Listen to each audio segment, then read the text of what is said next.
if there's a real difference between Sephora makeup and Ulta makeup? Well, today I'm putting them both to the ultimate 8-hour wear test on mature skin. One side of my face has Sephora's Best Skin Ever foundation, and the other side has Ulta's Complexion Crush foundation. The Sephora side also has their new Blush and Go liquid blush, while the Ulta side has their Cloud Blush Blurring Blush. By the end of this video, we'll see which side holds up best, which products flop, and if any of these products are worth your hard-earned money.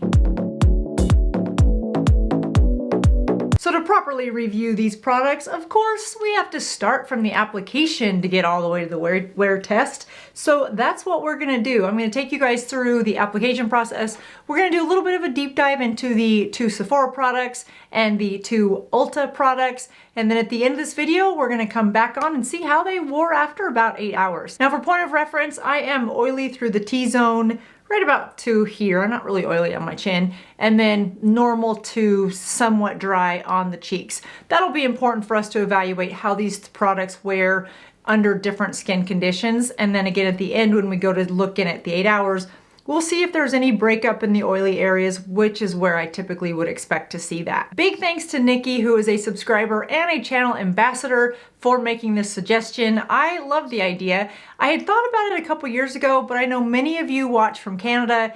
Ulta products aren't available in Canada, but Sephora is, so maybe we'll find some new Sephora products for you guys up to the north. On my skin right now, I have my sunscreen and my moisturizer. I don't have on any primer. I'm not gonna use primer since we are gonna test foundations because I wanna see how these foundations hold up on their own.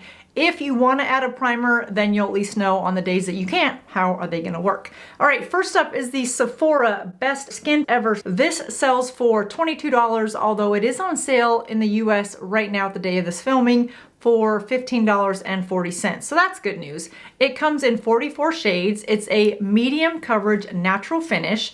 It also contains hyaluronic acid.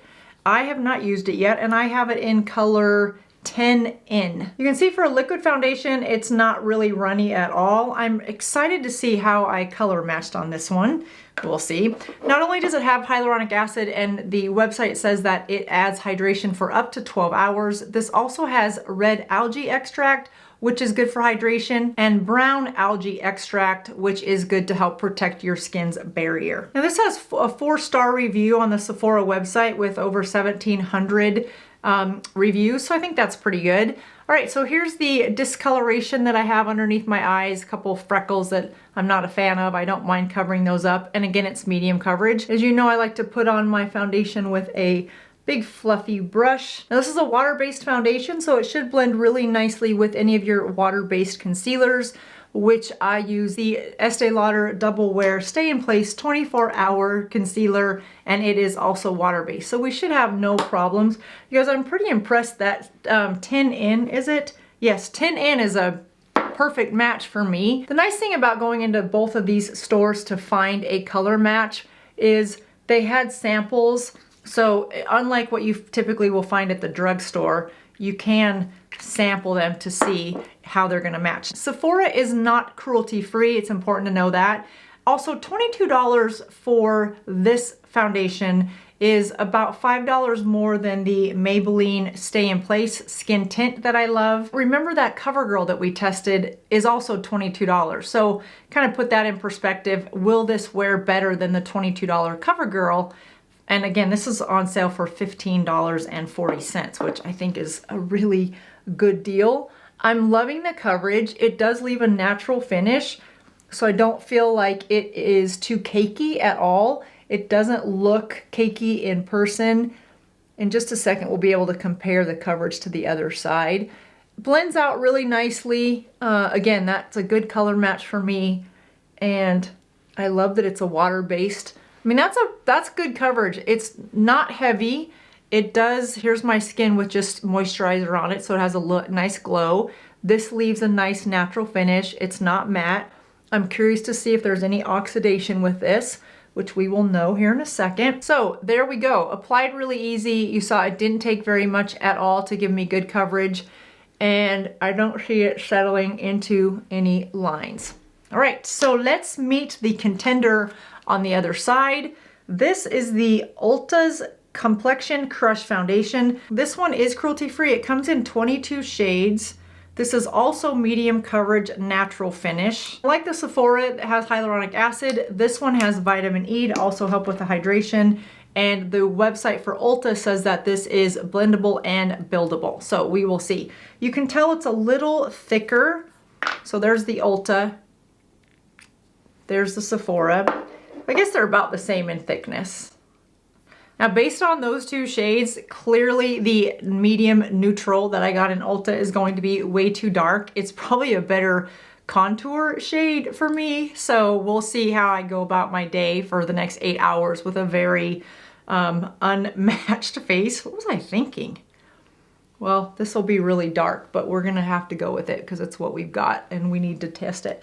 Okay, so if you're my skin tone, medium neutral is probably way too dark unless you have a really nice tan. It's actually blending out to not be that dark. It's also blending very nicely. I don't see it grabbing onto dry patches. It's definitely darker though than the other side. So I feel like it's a little bit more medium to full coverage than the Sephora side, where the Sephora side is a nice medium coverage. I actually think this wears very much like that Maybelline that I'm a big fan of.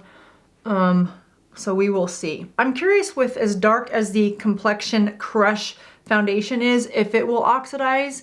But you guys, it's a very pretty foundation. I really like the coverage. The difference in how dark that Ulta foundation is on my hand really doesn't show that much on my face. It blends out really that nicely.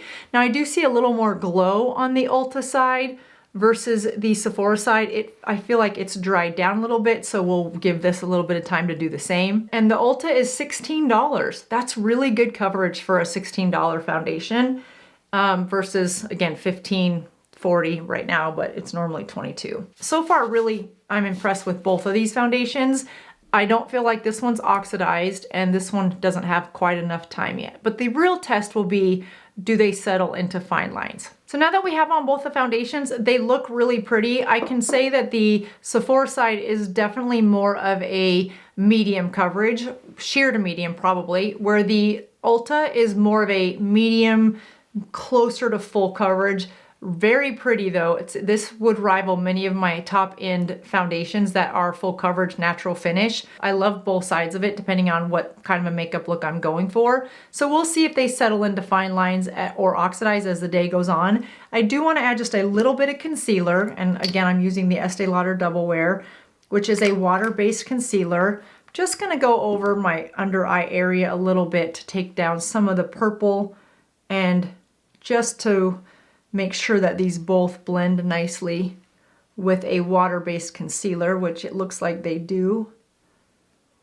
I'm really surprised that Ulta Medium Neutral seemed so dark, but now that it's on and blended out, I mean, you can see on my neck it's definitely a little bit too dark, but it's not as dark as it looked, right? When I first had it on my hand, I was like, oh gosh, I gotta go through my whole day like this, but I don't think it looks that obvious. I do, for my preference, I like the Ulta look better, but again, I like more of a full coverage. But this looks like something I would wear on an everyday basis on my less heavy makeup days. So right out of the gate, I'm pretty impressed with both of them. But the real test is in 8 hours and how they hold up on oily spots and dry. Like, does it bunch up? Does it grab any areas? Does the appearance of my pores seem more enlarged? You know, all the things that we don't really love. All right, next, let's go to the second product in both of these brands, and that is blush. Sephora has this new Blush and Go. It's marketed as a lip and cheek color. I have it in On Point. It comes in 6 shades and sells for $16. It comes with a really large applicator. Yeah, I don't think I'll put it on that way. I just don't put on my blush that way. Although you definitely could with that big applicator. I'm just gonna put a little bit on the back of my hand, pick up a fluffy brush for the blush, and then lightly dab it. This is a matte finish, and it is again for the cheek and lip. We might put a little bit on the lip just to see. I'm not a big fan of matte lipstick as I've gotten older. I just feel like it makes my lips look dry, but let's test it and see if it dries out my lips or not. That's a really pretty color. It's just a flush of color, just a hint, if you will. It doesn't look like I have on a lot of blush, which I love that because I don't like a blush look. I like more of a cloud of color or a flush look. So that's really pretty. Now on the Ulta side, they do have a product that they market as a lip and cheek combo, but the Ulta store that I went to was sold out. And I don't know if it's sold out because it's popular or if it's out because now they have this new Cloud Blush Blurring Blush, and this is their new thing. I don't have the answer to that, but I thought they're close enough. This one goes on the lips. You could probably put this on the lips if you wanted to. In fact, we probably will, because why not? Why not just test it all? This is a blurring blush, and this comes in 7 shades. So 6 shades, 7 shades. I tried to get shades that were somewhat close in color. All right, this one also comes in a doe foot applicator, much smaller than the Sephora one. So this is a traditional doe foot applicator. And for Ulta, this is shade Fluffy. The formula is pretty similar. Let me put them back. The formulas are pretty similar. The Sephora one's much more liquidy, where this Ulta one feels like it's more of a whipped formula, which, you know, has the name Cloud in it, so I'm not surprised. So that would probably be one of the differences, but if you apply it to the back of your hand with a brush, then the formula is probably less of a concern to you. Let's just pat that on. Nikki, I'm glad you suggested this because I had not tried the Ulta Foundation before. And for $16, that's a really pretty foundation. Okay, in terms of the blush, you guys, they go on pretty identical. The question will be how they wear, which we will answer that, of course. I don't know why the Sephora side just looks a little patchier to me. It might be because it's not full coverage and I do have some freckles right through here, so maybe that's why it's looking a little less flawless than the Ulta side. The products did blend out nicely, so I think it's more my skin, but it lends itself to the discussion that if you have some discoloration and you like a more flawless coverage, then you might like the Ulta better. So let's leave it there. Now let's do a little bit of the lip because why not? And for that, I'm just gonna put it on my finger. This is the Sephora one. I'm not a fan of matte, but we'll see. I mean, it does give a nice wash of color. I think there are lip stains and lip oils for our more mature skin that I would suggest or recommend before I would say take your matte blush and put it on your lip. If you're in a pinch and you are going to be out and you want to get ready real quick, or you want to just throw this in your purse, then yeah, that's a nice, pretty soft color. So let's check the Ulta one. It's again a little thicker formula, so it might wear a little bit more like a lipstick than a gloss. But it looks matte as well. What's interesting about the blushes is that they don't really look matte on the skin. And I think part of that comes from the fact that we use such a thin amount with applying it with a brush that it allows your skin or your foundation to sort of peek through, and that's the finish that you're left with versus the finish of the blush formula, which I'm glad. I don't really like my cheeks to be matte. I like my cheeks to be a little bit more shiny. All right, so upon application, you guys, I like all 4 of these products. I think they both look really flawless. They blend it out very nicely. I don't see that there's any oxidation on the Sephora side or the Ulta side when it comes to the foundations. They've covered the oily parts. We'll see how long they last really in this oily area. The concealer blended nicely on top of it, and the blushes give just that touch of color, which is what they say they do. And on the lips, they're really pretty colors on the lips, the 2 colors that I have. And again, that was On Point and Fluffy. Love that color. So we'll go on about the day. I'll see you guys back here in about 8 hours. And I do get a lot of questions, let me say this real quick, on these hair clips. These are, I'll link them down below. I get them on Amazon. They're literally just hair clips, but they're the extra large. I found for some reason that the shorter ones were always getting tangled in my hair, and I would always pull out a couple pieces of hair. So these longer ones just don't do that. I was taking these out. That's what I was doing. All right. So there's the makeup look for the day. Here's how these products look immediately after application. And here's how all 4 products look 8.5 hours later. All right, you guys. So I have to say, I am really, really happy with the results of all 4 products because they're at a price point that makes more sense than some more expensive products. So remember that the foundation for Sephora is usually around $22. That's the same price as that CoverGirl one that I did not care for at all. And it's on sale for $15.40. I like it. And if you like a sheer to medium coverage, it's a very nice foundation. Neither one oxidized.